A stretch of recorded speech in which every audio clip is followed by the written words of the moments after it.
খুনি তৃণমূল হুঁশিয়ার, পুলিশ তুমি উর্দি ছাড়ো, পুলিশ তুমি উর্দি ছাড়ো, পুলিশ তুমি উর্দি ছাড়ো। নির্বাচনোক্ত পরিস্থিতিতে এই মৃত্যু, তার কোনো অ্যারেস্ট নেই, কিন্তু অযথা আপনাদের অনেক কর্মীদের arrest। আপনি অবাক হয়ে যাবেন, 57টা মামলা করেছে এক মাসে,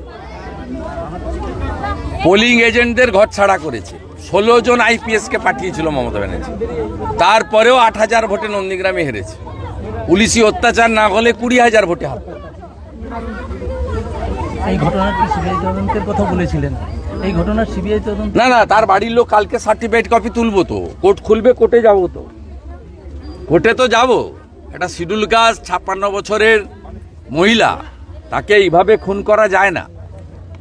আর যারা মূল আসামি, 25 জন যে মূল আসামি, তাদের কাউকে গ্রেপ্তার করা হয়নি, একজনকেও গ্রেপ্তার করা হয়নি। একটা শুন অ্যারেস্ট দেখিয়েছে একজনকে, যার নাম এফআইআর নেই, আর একজনের নাম এফআইআর আছে, তাকে করেছে। এগুলো পুরো তৃণমূলের সঙ্গে কথা বলে গটাপ করেছে এবং তাকে এসি চালিয়ে ভবানীপুর থানায় রেখেছে। দাদা, ভোট পরবর্তী হিংসা, দিকে দিকে বিরোধীরা আক্রান্ত হচ্ছে, কি বলবেন? দিকে দিকে ওটা তৃণমূলের একটা রোগ, তৃণমূলের লোক। আমরা 2,35,00,000 ভোট পেয়েছি, ওরা পেয়েছে 2,70,75 লাখ, 40 লাখের ডিফারেন্স। হ্যাঁ, তার মধ্যে 40 লক্ষই ছাপ্পা ভোট আছে, ছাপ্পা ভোট আছে। শুধু 10 লক্ষ ছাপ্পা মেরেছে ডায়মন্ড হারবারে, একটা লোকসভা কেন্দ্রে 10 লাখ ছাপ্পা মেরেছে। কেশপুরে ছাপ্পা মেরেছে 1,30,000 ভোট, ঘাটাল লোকসভা কেন্দ্রে। আমরা যা পেয়েছি গণদেবতা জনতা জনার্দনের আশীর্বাদ। 12টা 21 হলে খুশি হতো সবাই, আমরাও আশা করেছিলাম, আমিও সব বলেছিলাম যে আমাদের 20-21টা অন্তত হবে। ভোট আমরা প্রচুর পেয়েছি, আর কেন্দ্রীয় বাহিনীর উপস্থিতি ছিল বলে মানুষ ভোট দিতে পেরেছে। কিন্তু কেন্দ্রীয় বাহিনী গুন্ডাদেরকে তো দমন করতে করার সুযোগ দেয়নি, তারা রাজ্য পুলিশ দ্বারা পরিচালিত হয়েছে। বলছি, নন্দীগ্রামের সঙ্গে লোকসভা ও জেলার দুটো আপনাদের সাফ হয়ে গেছে আমার জেলায়, তো 16টার মধ্যে 15টা বিধানসভায় জিতেছি। নন্দীগ্রামের উন্নয়নের ব্যাপারে কি ধরনের পদক্ষেপ নেওয়া? কেন্দ্রীয় সরকারের যে উন্নয়ন করা উচিত সেগুলো নিশ্চয়ই করবে। কেন্দ্রীয় সরকারের যেটা রেল প্রজেক্টের কাজ ইতিমধ্যে শুরু হয়েছে, নন্দীগ্রাম দেশপ্রাণ রেল প্রজেক্ট যাতে শেষ হয় করবে। এবং আমরা যেহেতু জাতীয় জলপথের মধ্যে নন্দীগ্রাম হলদিয়া, এখানে তো এটা জাতীয় জলপথ, এখানে রাজ্য সরকারের কোনো সুযোগ নেই। সেখানে রামেশ্বরমে যেমন ফোল্ডার ব্রিজ আছে, আমরা করার জন্য অনুরোধ করব আমাদের এমপির মাধ্যমে। অনুসারী শিল্প কিছু, এবং আমরা তো বরাবরই আমরা করি। মূল উন্নয়ন তখনই হবে যখন এখান থেকে মমতা ব্যানার্জিকে বিদায় দিতে পারবো।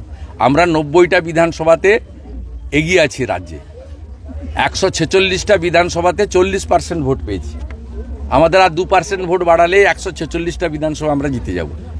90টা বিধানসভা ধরে রেখে আরও 58টা বিধানসভাতে আমাদেরকে মানুষের আস্থা অর্জন করে এগোতে হবে। এবং মানুষের আস্থা তো আছেই, ত্রুটিমুক্ত নির্বাচন করতে হবে। আর সংখ্যালঘু ভাইদের বুঝতে হবে, ইমামদের কথায় ভোট দিয়ে দিলেন, তারা সবচেয়ে বেশি অবহেলিত।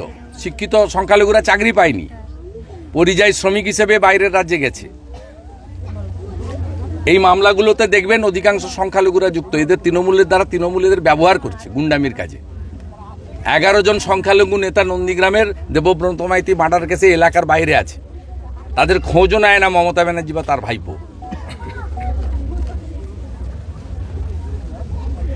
তাই রথীবেলা আড়ির খুনিদের যথোপযুক্ত শাস্তি এবং নিরপেক্ষ তদন্তকারী সংস্থার মাধ্যমে যাতে তদন্ত হয়, তার জন্য আমি এর আগেও লড়েছি, আগামী দিনেও লড়ব। এর জন্য কারোর সার্টিফিকেট, কারো অনুমোদন আমার লাগে না। এখানকার মানুষ আর শুভেন্দু অধিকারী একাত্ম। সেই কারণে 2021-এও তারা এত কাণ্ডের পরেও ভোট দিয়েছে। এবারেও কম সন্ত্রাস হয়নি। এবারে পুলিশ যেভাবে সন্ত্রাস করেছে, আপনি অবাক হয়ে যাবেন। 57 FIR lodge by the Mamata police during election period against Nandigram, আমাদের পার্টি কার্যকর্তা। পোলিং এজেন্টের বাড়িতে ঘুমাতে দেয়নি, কাউন্টিং এজেন্টে যারা যাবেন তাদেরকে হাইকোর্ট থেকে প্রোটেকশন এনে কাউন্টিংয়ে পাঠাতে হয়েছে। প্রত্যেকটা জায়গায় এই পাড়াতে আপনি মহিলারা অভিযোগটা শুনুন, প্রত্যেকে বলছে যে আমাদের রাত্রিবেলা কাউকে ঘুমাতে দিচ্ছে না, কোনো বাড়িতে পুরুষ নেই। অথচ যারা খুনি গড় চক্রবেড়িয়া থেকে এসে খুন করে দিয়ে চলে গেল, তাদের একজনকেও গ্রেপ্তার করা হয়নি। তাদেরকে বরঞ্চ জামাইয়া ধরে ভোটের দিন পুলিশ তাদের প্রোটেকশন দিয়ে দিয়ে এলাকায় ঘুরিয়েছে। ভোট দিতে নিয়েছে সামনে পিছনে পুলিশ দিয়ে, 16 জন আইপিএস কে পাঠিয়েছিল। তারপরেও 8000 ভোটে হেরেছে। এখানে 16টা বিধানসভার মধ্যে 15টাতে হেরেছে, সব বিধানসভায় হেরেছে। নন্দীগ্রামে নির্বাচনের পরে বোম বিস্ফোরণ, যেখানে আপনাদের দিকে আঙুল তুলছে শাসক দল। না, আমাদের এগুলো লাগে না, নন্দীগ্রামের জনগণই আমাদের সঙ্গে আছে। আমাদের এখানে বোমা গুলি টুলি লাগে না, আর আমি এর বিরোধী। যদি কেউ করে থাকে তার দায়িত্ব পুলিশ প্রশাসন দেখবে। আমরা দল তাদের কোনো সমর্থন করি না।